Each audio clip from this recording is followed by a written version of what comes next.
වහන්සේ කුසල් සංස්කාර අපිට පරිසම් දෙනකොට කෙනෙක් ජව සම්පන්නව ඉදිරියට යනවා. අකුසල් සංස්කාර ඉදිරිපත්ව අපි කෙරෙහි බලපානකොට සමහරු අනේ මේ මට උරුම දේ මේක තමයි මට වෙන්න තියෙන දේ කියලා අලසව හිටියොත් මොකක්ද ස්වාමින් වහන්සේ වෙන්නේ? ඇත්තටම ස්වාමින් වහන්සේ කුමක්ද විය යුත්තේ? දැන් සංස්කාරපච්චය විඥාන කියන ධර්මතාවයේදී අපි ඇත්ත වශයෙන්ම කුසල් සංස්කාරයේදී අපි ශක්තිමත් වෙනවා, බලවත් වෙනවා, තව තව ජව සම්පන්නව ඉදිරියට යනවා.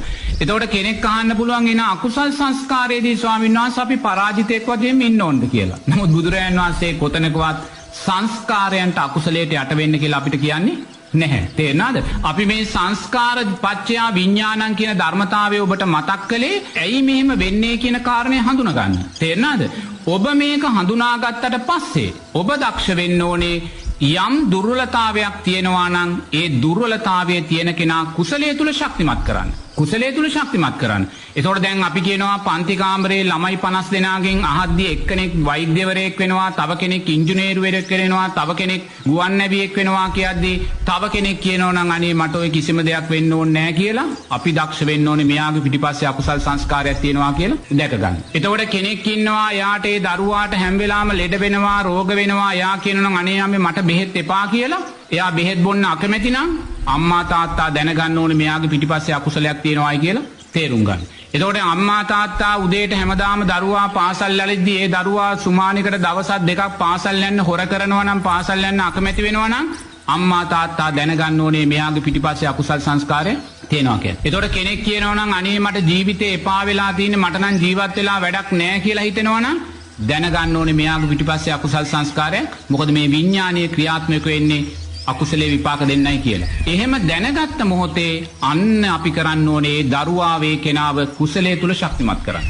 දැන් අධ්‍යාපනයේ දුර්වල පැත්තට යද්දී අන්න අපි දැනගන්නවා මෙයාගේ කුසල් සංස්කාර හීනයි අධ්‍යාපනයට අදාළව අපි ඒ දරුවාට අවවාද කරනවා පුතේ අම්මා තාත්තාට කීකරු වෙන්න, ගුරුවරුන්ට කීකරු වෙන්න, දවස ගානේ බුද්ධ වන්දනාවක් කරන්න, පාසලේ අනිත් දරුවන්ට ඥාතීන්ට මෛත්‍රී වඩන්න කියලා අන්න පුහුණු කළාම සංස්කාරය යටපත් වෙලා අකුසලේ යටපත් වෙලා කුසලේ මතු කර ගන්නවා. තේරෙනවද?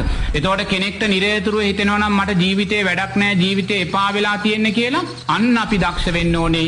ඒ දරුවාම නිරේතුරුව බෝධි පූජා, බෝධි වන්දනා වලට යොමු කරලා නිරේතුරුව මෛත්‍රී චිත්තයක් ඇති කරන තැනට ගෙනල්ලා එයාගේ අකුසලේ යටපත් වෙලා කුසලේ මතු කරගන්න. එතකොට එහෙනම් දැන් මේ තුලින් මේ සංස්කාර පච්චයා විඥානං කියන ධර්මතාවයේ මතු කරලා පෙන්නුවේ කුසල් සංස්කාරය නිසා එයාගේ ශක්තිය හඳුනා ගන්නවා වගේම අකුසල් සංස්කාරය නිසා ඇතිවෙන්නා වූ දුර්වලතාවය හඳුනගෙන අකුසලය කුසලය තුලින් යට කරන්න කියන කාරණේ මතු කරලා ගන්න. බුදුරජාණන් වහන්සේ කිසිම තැනක අපිට දේශනා කරන්නේ අකුසලයට කර්මයට යට වෙන්න කියලා. තේරෙනවද? බෞද්ධයා කියන්නේ ආරෂ්ඨාංගික මාර්ගය තුල ගමන් කරන්නා කියන්නේ ආනන්තරීය පාප කර්ම හැර අන් සෑම අකුසලයක්ම කුසලයේ තුලින් යට කරන්න පුළුවන් කියන විශ්වාසය තුල ඉදිරියට යන කෙනයි. පුළුවන් ද බැරි වෙන්න පුළුවන්. නමුත් ඒ විශ්වාසය තුල ඉඳගෙන ඕනෑම එවැනි දුර්වල අකුසලයක් එහෙම නැත්නම් පරාජිත තත්වයක් අපි කුසලයේ තුලින් යටපත් කරගන්න දක්ෂ වෙන්න ඕනේ. එහෙම නැතුව කොතැනකවත් වර්තමානයේ හුඟක් අය දකින්න දෙයක් තමයි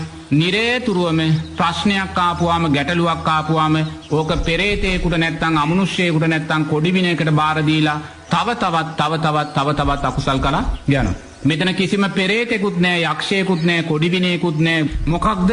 සංසාරේ කළා වූ අකුසලයක්. ඒ නිසා නිරේතුරුවම පීඩාවක් නිසා ඔබට නුරුස්සන ස්වභාවයක් ඇති වෙනවා නම්, කේන්ති යන ස්වභාවයක් ඇති වෙනවා නම්, පරාජිත ස්වභාවයක් ඇති වෙනවා නම් ඒක අකුසල් සංස්කාරයක් කියලා දකින්න. සංස්කාරයක් දැකලා බලෙන් හරි හිනා වෙන්න, බලෙන් හිනා වෙන්න. බලෙන් හිනා වෙන්න නැත්නම් කාට හරි කියලා කුචුකවල හරි හිනස්ස ගන්න. මොකද එතනයි ඔබේ ආයුෂ වන්නේ සැපේ බලය වැඩිලා පින කියන කාරණේ මතු කරගන්න ඔබ දක්ෂ වෙන්න. දැන් එක්තරා අවස්ථාවක මේ අනුරුද්ධ මහරහතන් වහන්සේ උන්වහන්සේලාගේ මේ ගිහි නිවසේ දානයකට වඩිනවා. ඉතින් ගිහි නිවසේ දානයකට වඩිද්දී මේ අනුරුද්ධ මහරහතන් වහන්සේගේ ඥාතීන් ඔක්කොම මේ වෙලාවේ හිටියත් අනුරුද්ධ මහරහතන් වහන්සේගේ නැගණිය දානට සම්බන්ධ වෙන්නේ නැහැ. නමුත් ඉතින් ඒ වෙලාවේ අනුරුද්ධ මහරහතන් වහන්සේ අහනවා කෝ නැගණිය කියලා. එතකොට ඒ කියනවා මේ ඥාතීන් මේ නැගණියට මේ ශරීරේ මේ බලවත් කුෂ්ඨ රෝගයක් ඇවිල්ලා. ඒ කියන්නේ එළියට එන්න බෑ. ඒ කියන්නේ එළියට එන්න බෑ කියන්නේ ඒ කියන්නේ මූණේ අතපය වල පවා ඒ කුෂ්ඨය ඇවිල්ලා ඇති. අනුරුද්ධ මහරහතන් වහන්සේ කියනවා ඒ දිවසින් බලලා මේ නැගණිය පෙර ජීවිතේ කළා වූ බලවත් අකුසලයක්. මොකද ඒ අකුසලය එයා පෙර ජීවිතේ රජ කෙනෙක්ගේ බිසවක් හැටියට ඉඳලා ඒ බිසවට අන්තපුර බිසවවරුත් හිටියා. ඒ අන්තපුර බිසවවරය කෙනෙක් එක ද්වේෂයෙන් එක්තරා දවසකදී සේවකීන් ලවලා ඒ අන්තපුර බිසවගේ සයනේ මේ කහඹිලිය ඇතුරුවා. දැන් එදා කහඹිලිය ඇතුරුවේයි එදා රජතුමා ඒ අන්තපුර බිසව ළඟට එදා යන්න හිටියේ. ඒ නිසා එදා තනිකරම කහඹිලිය අතුරලා සේවකීන් ලවා ඒ බිසව පීඩාවට පත් කළා. ඒ තෙරුවන් සරණ ගිහිල්ලා හිටව බිසවක් එයා පීඩාවට පත් කළා මේ අකුසලය නිසායි මේ මොහොතේ මේ ආකාරයෙන් මේ දදේ කුෂ්ඨය ආවේ කියන කාරණේ අනුරුද්ධ මහරහතන් වහන්සේ දේශනා කළා. ඒතර බලන්න එහෙනම් වර්තමාන සමාජයේ එවැනි කායික රෝගාබාධයන් නිසා ඒ කියන්නේ දද වන කුෂ්ඨ වගේ ඔය